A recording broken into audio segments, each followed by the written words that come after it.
행복한 안식일입니다. 오늘 예배에 참여하신 모든 성도님들을 주님의 이름으로 환영합니다. 다 같이 묵상 기도로 금요일 저녁 예배 시작하겠습니다.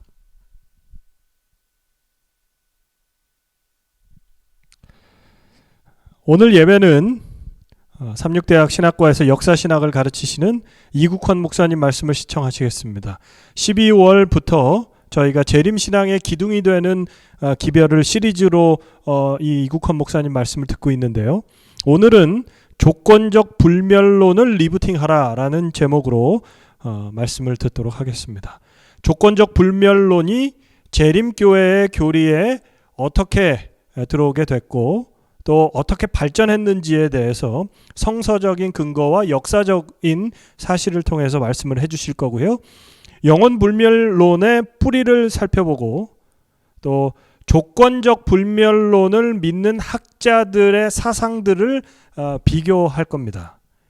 그래서 그 근거들을 통해서 우리 교회가 영원불멸론을 믿지 않는다고 이단 취급을 받는 것은 잘못된 일이다라고 우리 목사님께서는 오늘 말씀을 통해서 말씀을 주시거든요.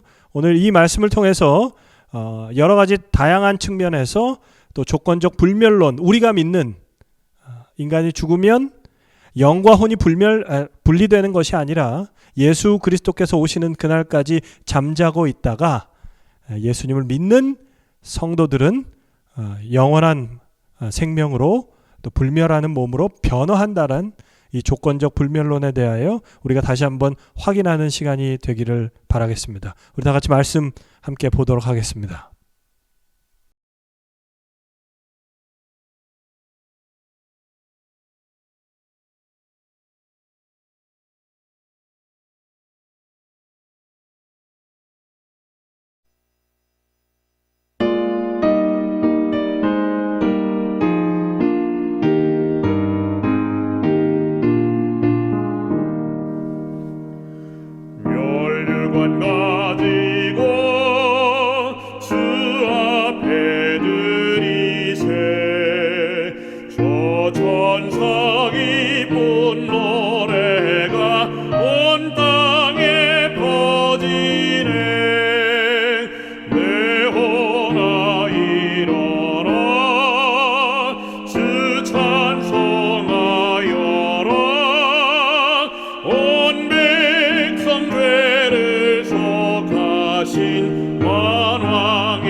하늘에 계신 아버지 하나님, 절망의 시기에도 희망과 용기를 가지고 살아갈 수 있게 도와주셔서 감사합니다.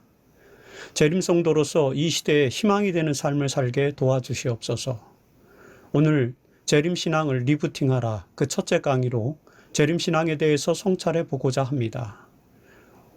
이 시대에 재림신앙을 희망의 신학으로 인식할 수 있도록 저희에게 지혜를 허락해 주시옵소서. 성령으로 우리의 마음을 열어주셔서 말씀에 대한 깊은 이해와 통찰을 갖게 해 주시옵소서. 자비의 주님 예수 그리스도의 이름으로 기도합니다.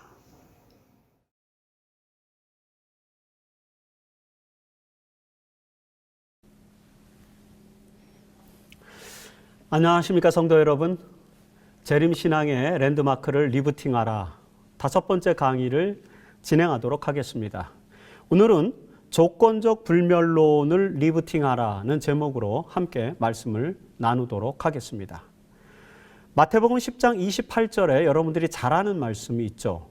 바로 이런 말씀입니다. 그리고 몸은 죽일지라도 영혼은 죽이지 못하는 일을 두려워하지 말고 영혼도 몸도 둘 다 지옥에 던져서 멸망시킬 수 있는 분을 두려워하여라.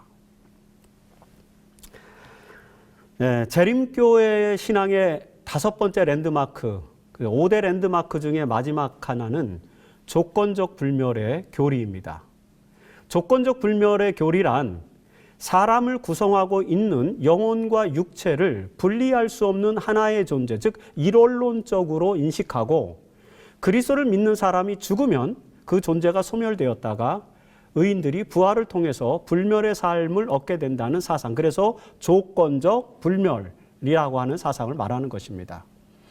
다시 말해서 믿음의 조건으로 부활을 통해 불멸을 얻게 된다는 그런 교리이죠. 이것이 성경에서 가르치고 있는 내용임에도 불구하고 대다수의 기독교인들은 조건적 불멸의 교리를 믿지 않고 영원 불멸의 교리를 믿고 있습니다. 영원 불멸 사상이란 사람은 불멸의 존재이기 때문에 육신의 죽음 이후에도 영혼은, 육신과 분리되어 있는, 이원론적으로 분리되어 있는 영혼은 죽지 않고 천국 혹은 지옥으로 가게 된다는 사상입니다. 이 영원불멸의 교리는 헬라 철학의 영향을 받은 대표적인 기독교 사상임에도 불구하고 많은 교단과 교인들은 영원불멸 사상을 확고하게 성경적 교리라고 믿고 있습니다. 그리고 영원불멸의 교리를 믿지 않는 조건적 불멸 사상을 이단 사상으로 폄하하고 있죠. 이런 이유 때문에 재림교회의 이단 논쟁에서 조건적 불멸의 교리는 항상 빠지지 않고 등장하게 됩니다. 따라서 우리는 재림교회의 조건적 불멸 신앙을 다시 점검해 볼 필요가 있습니다. 이것이 랜드마크 중에 하나이기 때문에 그렇습니다. 재림교회가 믿고 있는 조건적 불멸의 교리가 정말로 비성서적이고 이단적인 사상인가? 아울러서 이에 대해서 기독교 신학에서는 어떤 입장을 취하는가? 이런 것들에 대해서 살펴보도록 하는 것입니다. 그런 내용들을 살펴보면서 재림신앙의 랜드마크인 조건적 불멸 신앙을 리부팅해 보도록 하겠습니다. 자, 먼저 조건적 불멸 신앙이 랜드마크가 된 이유가 무엇인지 한번 살펴보도록 하겠습니다. 그 이유를 역사적인 배경을 통해서 이해해야만 합니다. 1840년대에 밀러주의 운동을 이끌었던 지도자들 중에는 크리스천 커넥션 출신들이 많았습니다. 이 그룹은 조건적 불멸의 교리를 받아들이고 있었기 때문에 이 교리가, 조건적 불멸의 교리가 재림 신도들에게는 그렇게 낯선 것은 아니었습니다. 그럼에도 불구하고 조지 스토우루스라고 하는 사람이 이 교리를 강조하기 전까지 조건적 불멸의 교리가 재림 운동에서 중요한 이슈가 되지는 못했습니다. 이 조지 스토우루스라고 하는 사람은 뉴햄프셔 출신의 감리교회 목사였습니다. 그는 1840년에 노예제도에 반대하는 강의를 했다는 이유로 감리교회에서 목회직을 박탈당하게 됩니다.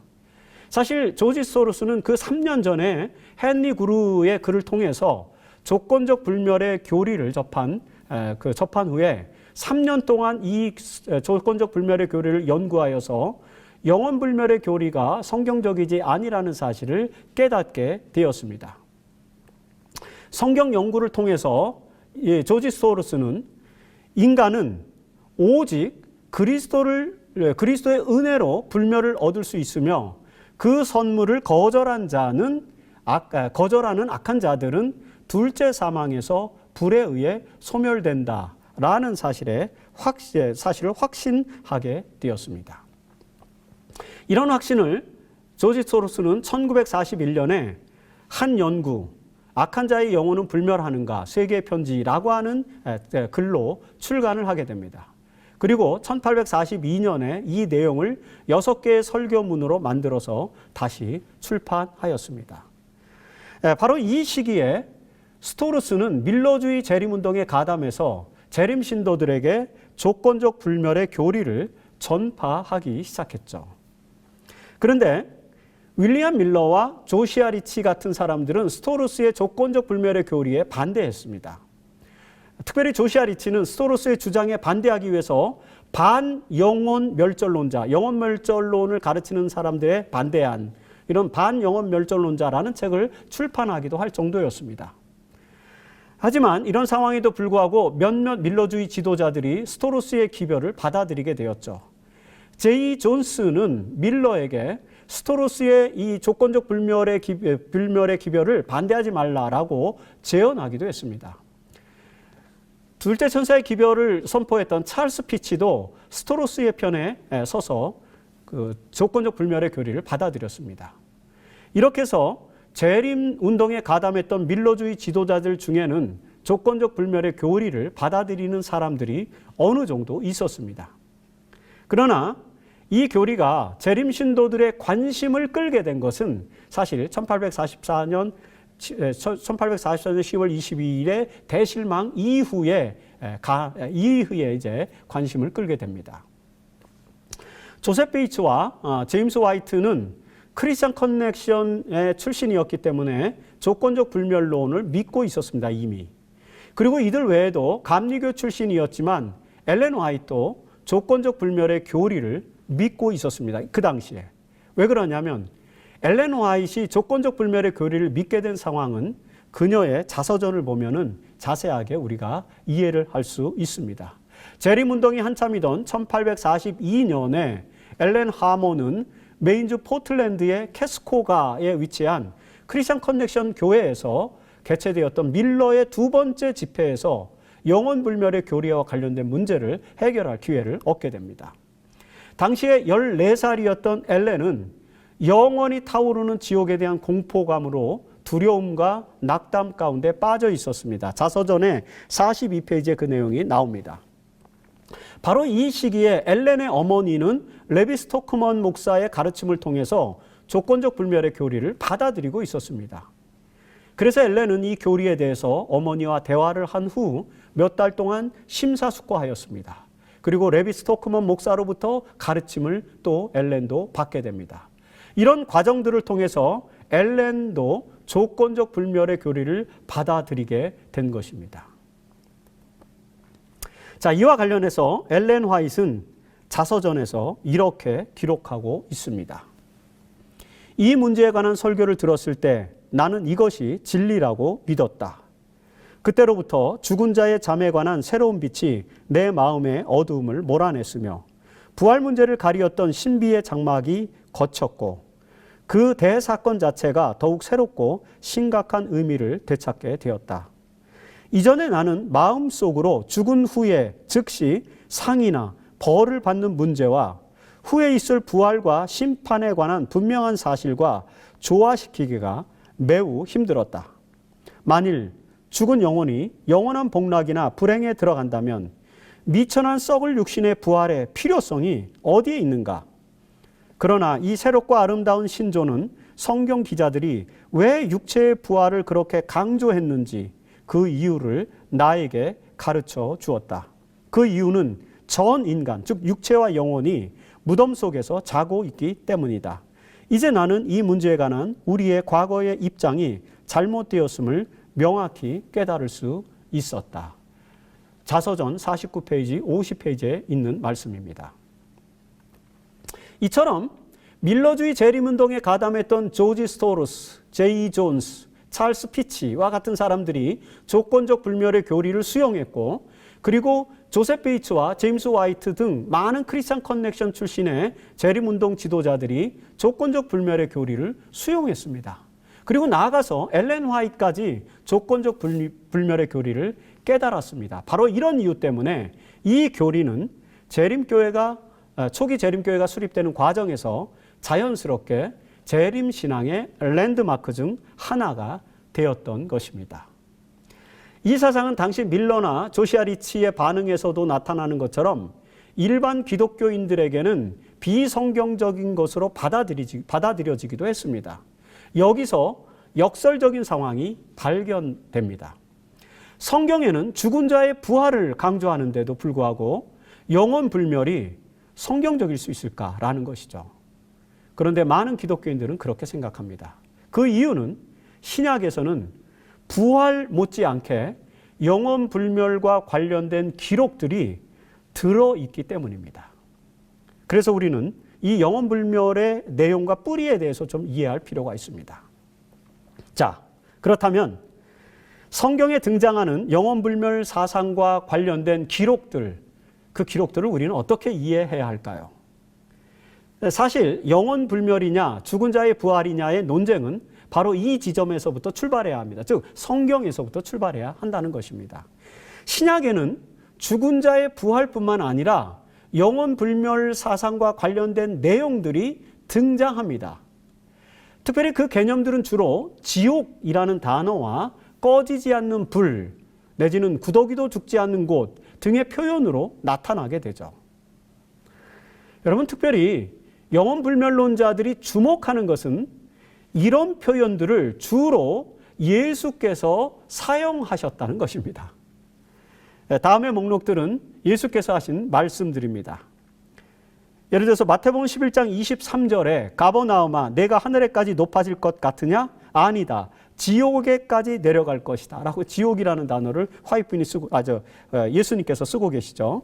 그 다음에 마태복음 23장 23절에도 이 뱀들아 독사의 자식들아 너희가 어찌 지옥의 심판을 피할 수 있겠느냐. 지옥의 심판을 피할 수 있겠느냐. 이런 표현을 또 예수님께서 쓰셨습니다. 마태복음 5장 22절에서도 그러나 나는 너희에게 말한다. 누구든지 형제에게 이 미련한 놈아 나가라 하고 말하는 사람은 지옥불에 들어갈 것이다. 지옥불이라는 단어를 또 예수님이 쓰십니다. 마가복음 9장 48절에서도 지옥에는 구더기도 죽지 않고 불도 꺼지지 않는다. 꺼지지 않는 불. 이런 표현들을 쓰는 거죠. 자, 이런 예수님의 어록들, 이런 어록들 때문에 존 발브루드와 같은 신학자들은 이 예수님의 표현들을 문자적으로 받아들여서 영원 지옥 개념과 영원 불멸 사상을 액면 그대로 수용하고 이것이 성서적이라고 주장을 하는 것입니다. 만일에 예수께서 하신 이런 말씀들이 정말로 지옥 또는 꺼지지 않는 불의 실체를 인정하는 것이라면 죽은 자의 부활을 가르치신 예수님의 가르침과 이 영혼불멸의 개념을 여러분 어떻게 조화시킬 수 있겠습니까? 재림교회의 조건적 불멸의 교리는 바로 이런 질문에 대해서 답변을 하는 것으로 시작해야 합니다. 그렇다면 그 답은 무엇일까요? 우리는 이런 예수의 어록에 담긴 역사적 문맥을 이해해야만 합니다. 죽은 자의 부활에 대한 예수의 가르침은 우리가 더 이상 증명할 필요 없이 명백합니다. 예수님 자신이 부활하셨기 때문에 그분이 죽은 자의 부활을 가르치는 것은 명약관한 그런 성경의 말씀이죠. 그렇다면 그 죽은 자의 부활이라고 하는 교리와 상충될 수 있는 지옥 그리고 꺼지지 않는 불에 대한 예수의 표현은 어떻게 이해해야 할까요? 영혼불멸 사상은 구약에서는 등장하지 않습니다. 그럼에도 불구하고 신약에서 이런 표현들이 등장하는 이유는 바로 신구약 중간 시기 때 헬라의 이원론 사상이 유대 사상에 유입되었기 때문이라고 학자들은 말합니다.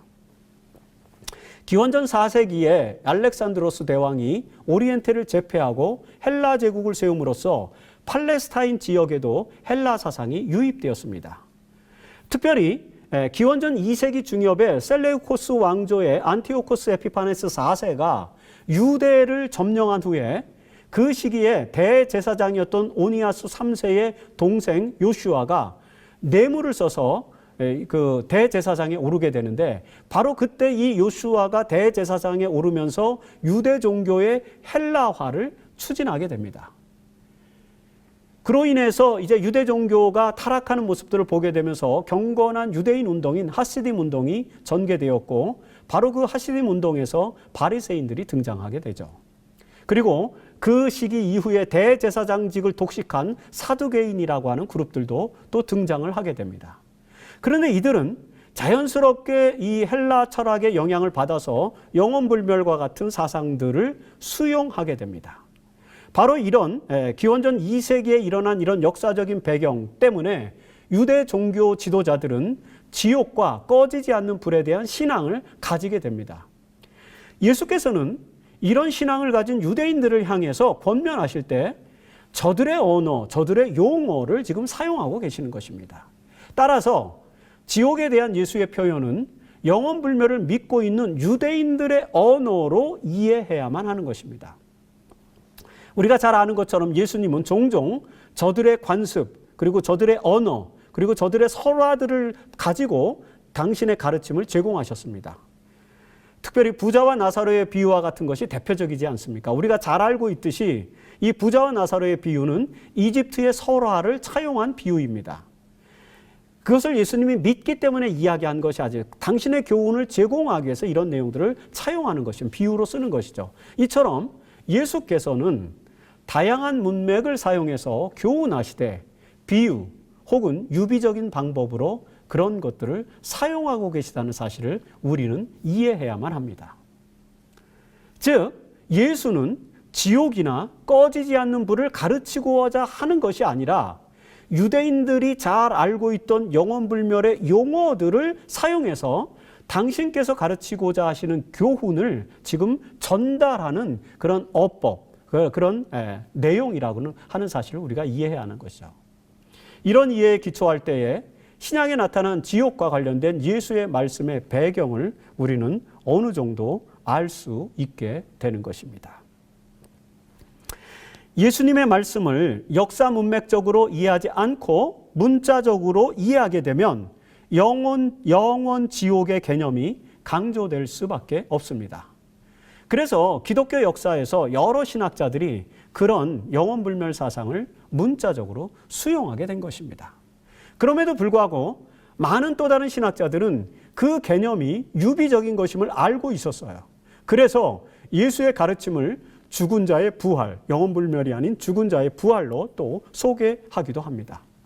이처럼 기독교 신학의 역사에서 볼 때 영원불멸과 죽은 자의 부활 사상은 학자들의 입장에 따라서 서로 다르게 나타나고 있는 것을 우리는 이해하게 됩니다. 일반적으로 기독교 신학에서 지옥에 대한 개념은 크게 4가지로 정리됩니다. 첫 번째는 영원 지옥 개념을 문자적으로 수용하는 이론입니다. 이미 말씀드린 것처럼 이런 이론은 존 발브루드와 같은 신학자들, 그 발브루드를 포함해서 여러 개신교 신학자들이 이런 내용을 지지하는 거죠. 문자적으로 지옥을 받아들이는 것입니다. 두 번째는 연옥에 대한 개념으로 벌게토리, 이게 정화의 공간인 연옥에 대한 개념으로 영원불멸 사상을 강조하는 이론입니다. 이런 이론은 자카리 헤이에스와 같은 캐톨릭 신학자들이 지지하고 있습니다.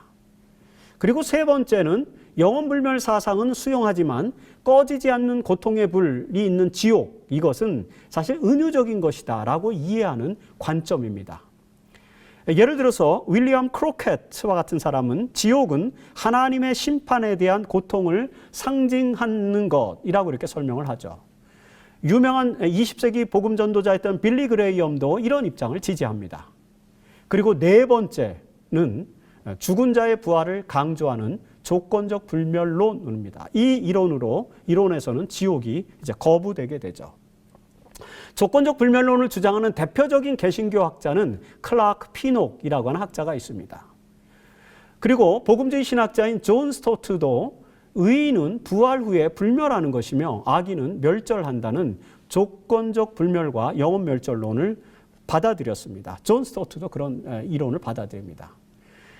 이처럼 기독교 신학에서 영원 불멸과 지옥에 대한 입장은 굉장히 다양하게 나눠져 있습니다. 이 입장을 정리하면 영원 불멸을 받아들이는 입장과 조건적 불멸을 수용하는 입장으로 양분됩니다. 그리고 이 두 가지 입장이 모두 2000년 개신교 신학 역사에서 몇 년이 이어져 오고 있기 때문에 어떤 한 입장을 가졌다고 해서 그것을 이단적이라고 규정할 수 없는 것입니다. 다시 말해서 조건적 불멸론의 기초에서 죽은 자의 부활을 믿는 재림교회 사상은 기독교 신학에서 절대로 이단적인 것이 아니라는 것이죠. 자, 이런 사실들을 좀 더 구체적으로 살펴보기 위해서 기독교 역사에서 나타난 이원론과 일원론 사상의 지지자들의 면면을 한번 살펴보도록 하겠습니다. 개신교 정통주의 신학은 종교개혁자들에 의해서 수립되었습니다. 그래서 우리는 종교개혁자들의 사상을 개혁주의 신학, 전통 이렇게 말합니다. 정통주의 신학 이렇게 말하죠. 루터와 칼뱅의 신학에 의해서 정통주의 기독교 신학이 발전하게 됩니다. 그런데 이 두 종교개혁자들의 인간 본성에 대한 이해가 서로 다르다는 사실을 우리는 알아야 합니다. 먼저 루터는 일원론주의자로서 영원불멸을 지지하지 않습니다. 하지만 칼뱅은 이원론자로서 영원불멸을 강력하게 지지하죠. 루터는 이렇게 말했습니다. 나는 바보스럽게 육과 영과 혼으로 구분하지 않는다. 사실상 육체는 영 혹은 혼으로 살아있기 때문에 육체는 이 영이나 혼 없이 있을 수 없고 무엇을 갈망할 수도 없다. 나는 영혼과 육체를 전인적으로 이해한다. 일원론적으로 이해하는 것이죠. 따라서 영이라고 할 경우에도 나는 그것을 전인적으로 이해한다. 루터스 웍에 나오는 내용입니다. 이에 반해서 칼뱅은 이렇게 주장합니다. 영혼은 신체가 아니며, 그래서 영혼과 신체가 다르다는 거죠. 신체는 또 영혼이 아니다. 그러므로 어떤 일을 영혼에 대해서만 말할 수 있고 신체에 대해서는 결코 해당되지 않으며, 또 신체에 대해서 하는 말이 영혼에 대해서는 결코 적합하지도 않을 것이다. 또 사람 전체에 대해서 하는 말을 각각 영혼이나 신체에 대해서 한다면 반드시 부적당하게 된다. 기독교 강요에서 한 말입니다. 자, 인간 본성을 일원론적으로 이해하면 영원불멸 대신에 죽은 자의 부활을 믿게 되고요. 이원론적으로 이해하면 영원불멸을 믿게 됩니다. 이런 의미에서 루터는 일원론자였고 칼뱅은 이원론자였습니다. 따라서 이 두 종교개혁자의 신학적 입장이 다르다는 것이죠. 만일에 영원불멸을 믿지 않는 것이 기독교의 이단적 사상이라면 루터도 이단이 되어야만 하는 이상한 논리가 만들어지게 됩니다.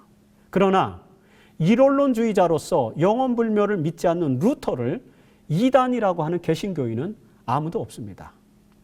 바로 이런 점에서 재림교회의 랜드마크 중 하나인 조건적 불멸의 교리는 기독교 정통신학 중 하나임을 분명하게 우리는 이해할 수 있습니다. 현대 개신교 신학자 중에서 프린스턴 신학교의 하치 총장을 비롯해서 윌리엄 쉐드 그리고 루이스 벌코프와 같은 신학자들은 영원불멸과 영원지옥을 강조했습니다. 이들은 칼뱅주의 고백서인 웨스트민스터 신앙고백의 기초에서 인간의 영혼은 본질적으로 영적인 것이기 때문에 불멸한다라고 주장했습니다. 그러나 오스카르 쿨만 그리고 헤르만 바빙크, 베르카우어, 안토니 헤케마와 같은 개신교 학자들은 영원불멸과 지옥을 비성서적 개념이라고 또 주장합니다. 특별히 오스카르 쿨만은 영원불멸인가 죽은 자의 부활인가 라는 논문에서 죽은 자의 상태를 잠자는 상태에 비유한 예수의 말씀에 따라서 사람이 죽으면 잠자는 것과 같은 상태에 있다가 부활의 날에 새로운 몸으로 부활하여 영생을 얻게 된다라고 죽은 자의 부활을 강조했습니다. 조건적 불멸론을 강조한 거죠. 헤르만 바빙크도 인간이 영, 혼, 몸으로 구성된 존재이지만 이것이 결코 분리된 것이 아니라 전인적으로 통합된 일원론적이라는 사실을 강조합니다.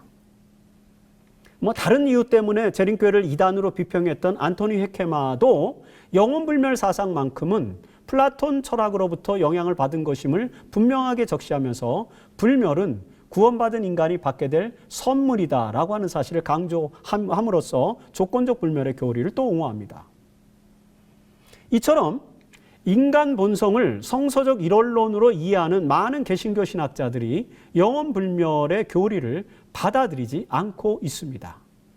저들은 죽은 자의 부활이 예수의 가르침이자 성경적인 사후관념이라는 것을 강조합니다.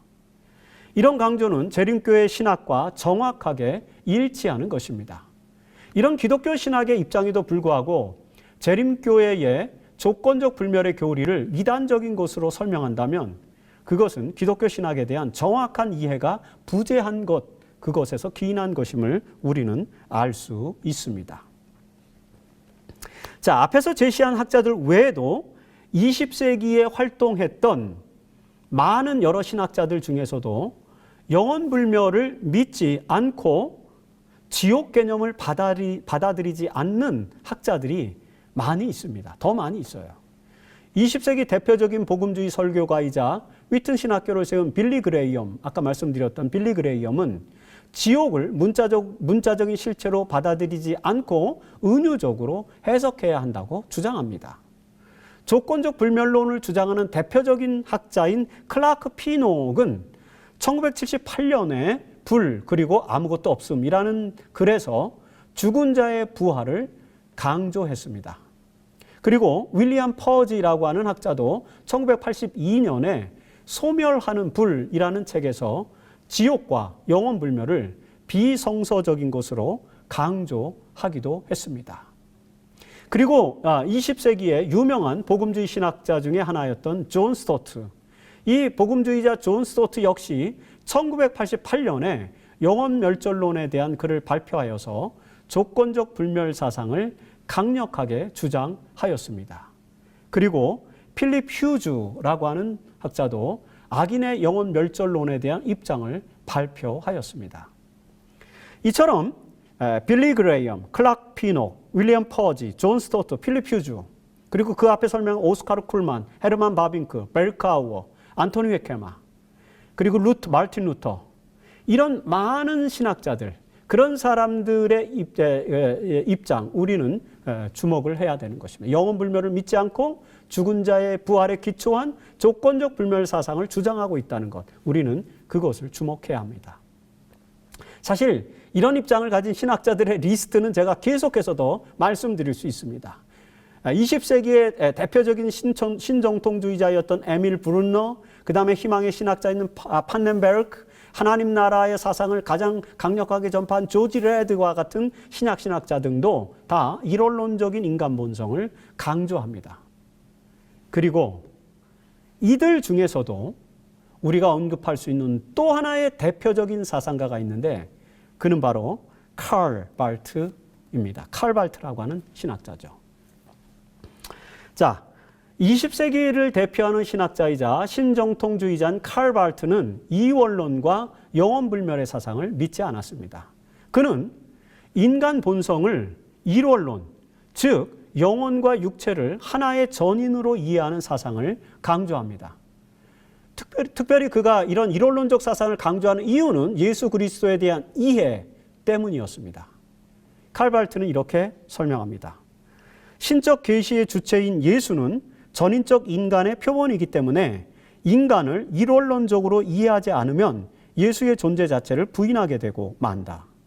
예수는 완전한 사람으로 육체를 가진 영혼, 영혼을 가진 육체이셨기 때문에 모든 인간들도 그와 같이 전인적인 존재여야 한다.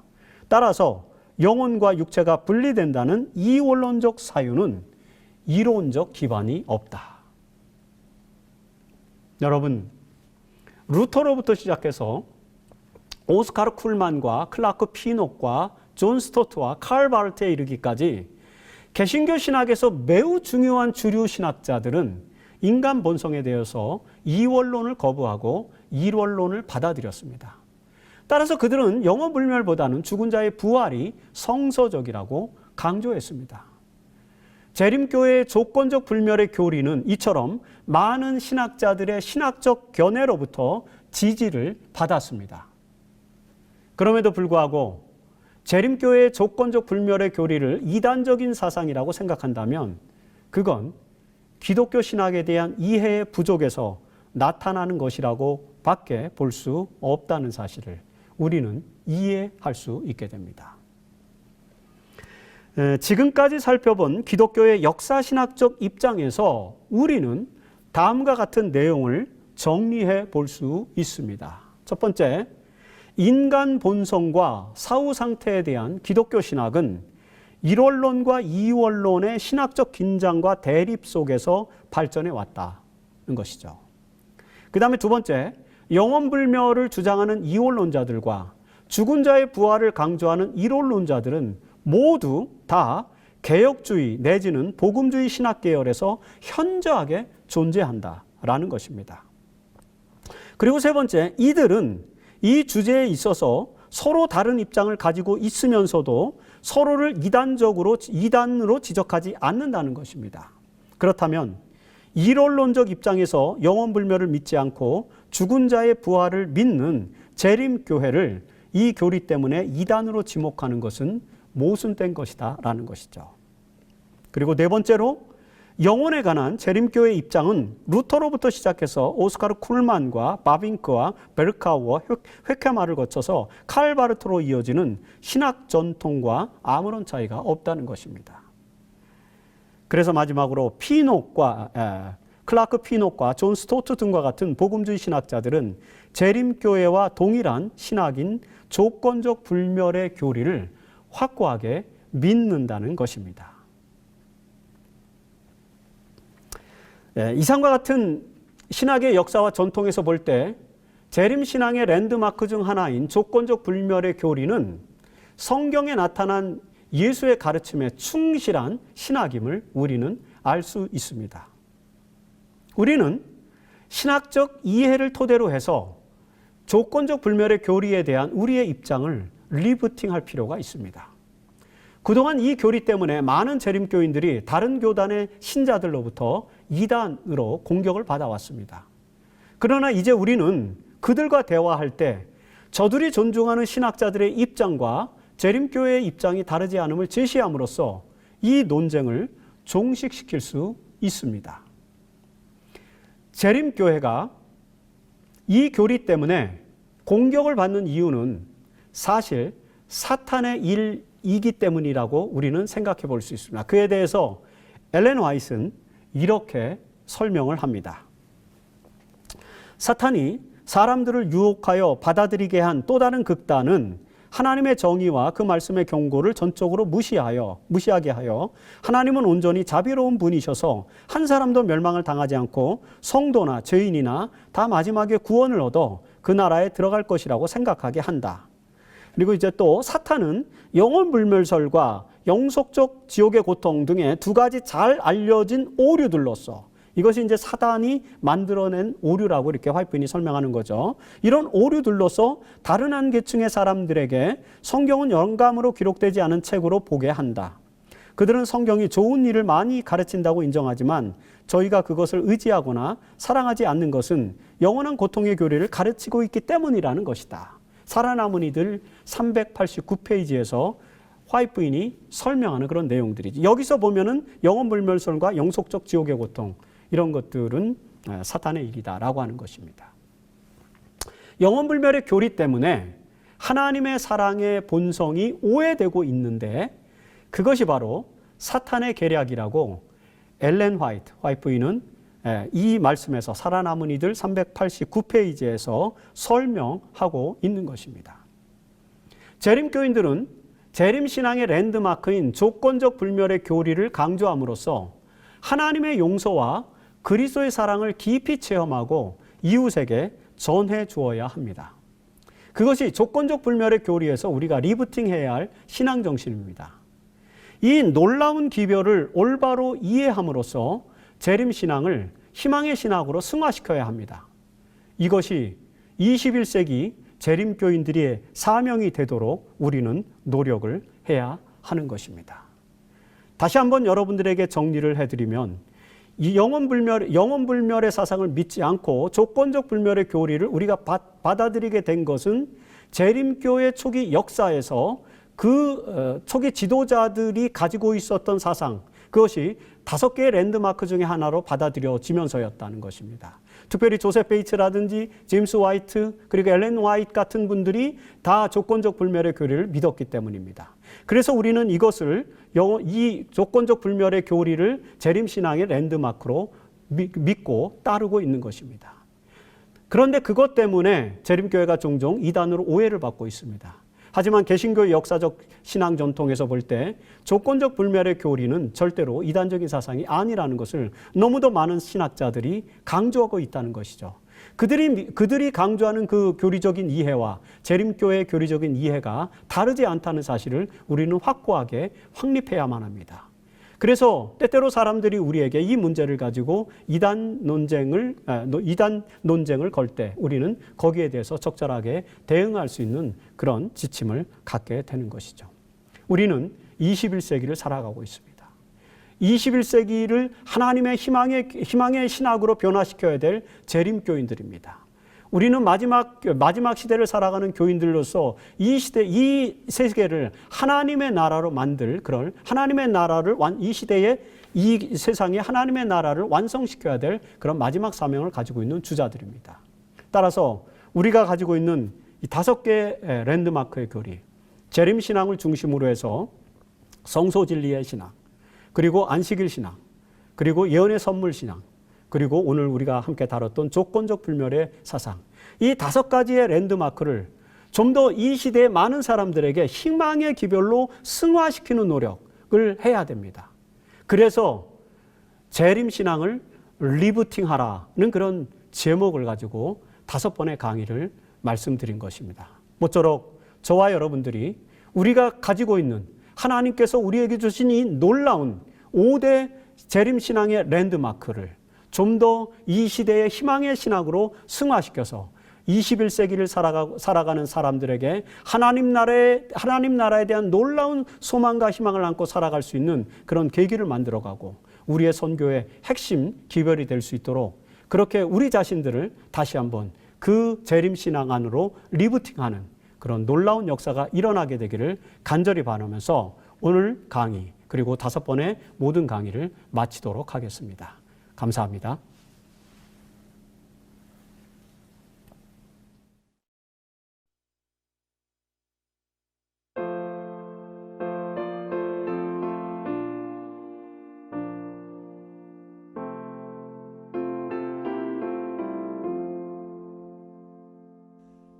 죄짐 맡은 우리 구주 어찌 좋은 친구인지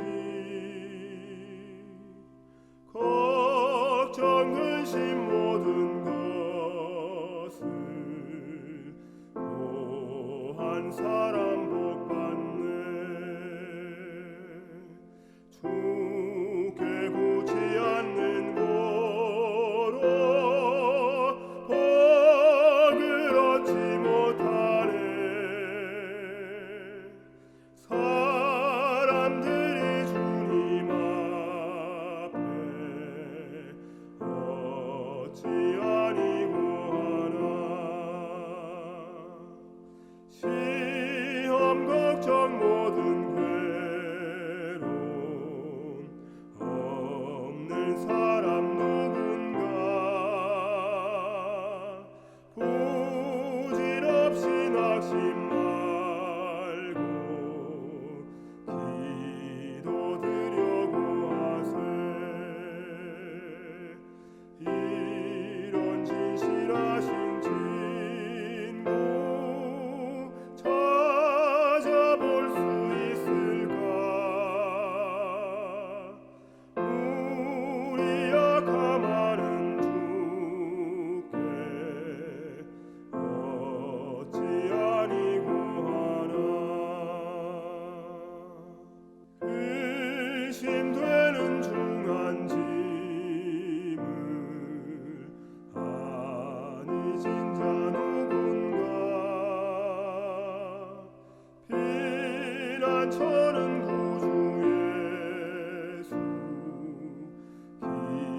기도드려고 하세 세상 친구 멸시하고 너를 조롱하여도 예수 품에 편히 안겨 위로하심 받겠네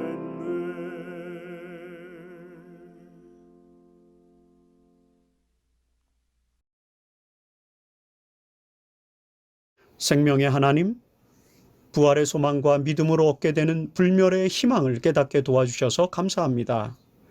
기독교의 참된 진리가 죽은 자의 부활과 조건적 불멸의 교리에 있음을 다시 한번 깨닫을 수 있도록 도와주신 은혜를 인하여 진심으로 감사드립니다. 이제 이 교리가 결코 이단적 교리가 아님을 더 깊이 인식하게 도와주시고 많은 사람들을 이 희망의 진리로 이끌 수 있는 주님의 제자가 되게 해 주시옵소서. 부활의 소망을 안고 살아가는 우리 모든 믿음의 자녀들이 되도록 이끌어 주시기를 죽음에서 부활하신 예수 그리스도의 이름으로 간절히 기도합니다. 네, 은혜로운 말씀 감사합니다. 이 말씀을 통해서 우리가 가진 진리를 다시 한번 확신하고 우리의 가진 진리를 담대하게 증거하는 우리 모든 성도들 되시기를 기도하겠습니다. 교회 안내해 드립니다. 안식일 학교가 10시에 줌 미팅으로 시작이 됩니다. 줌 미팅에 접속하신 분들은 계속해서 안식일 예배를 함께 드리시면 되고요. 안식일 예배 또 유튜브 라이브 스트리밍으로 동시에 방송이 됩니다. 11시에 우리 기억하셔서 함께 해주시기를 바랍니다. 소그룹 모임이 화요일 저녁, 목요일 저녁, 토요일 저녁 해서 네 그룹에서 5그룹으로 지금 나누어져서 소그룹이 진행되고 있습니다. 이 소그룹에 대해서 혹시 문의를 하시기를 원하시는 분은 제게 연락을 주시면 되겠습니다. 마지막으로 사경회 안내입니다. 3월 첫째 주에 나성중앙교회 부목사님으로 또 사역하시는 양가원 목사님을 모시고 하늘나라에 대한 연구, 이 말씀을 함께 총주제로 말씀을 나누도록 하겠습니다. 지난 연말기도주일과 같이 줌 미팅으로 7시 반에 매일 7시 반에 저희가 함께 모여서 말씀을 연구하고 또 은혜 받는 시간 갖도록 하겠습니다. 여러분 함께 참여해 주셔서 또 우리가 가야 할 그 하늘나라 예수 그리스도의 재림에 대하여 다시 한번 확신하는 귀한 시간 되기를 바라겠습니다. 오늘 함께 예배에 참여해 주신 모든 성도님들 다시 한번 감사드리고 내일 방송으로 다시 뵙도록 하겠습니다. 행복한 안식일 되십시오.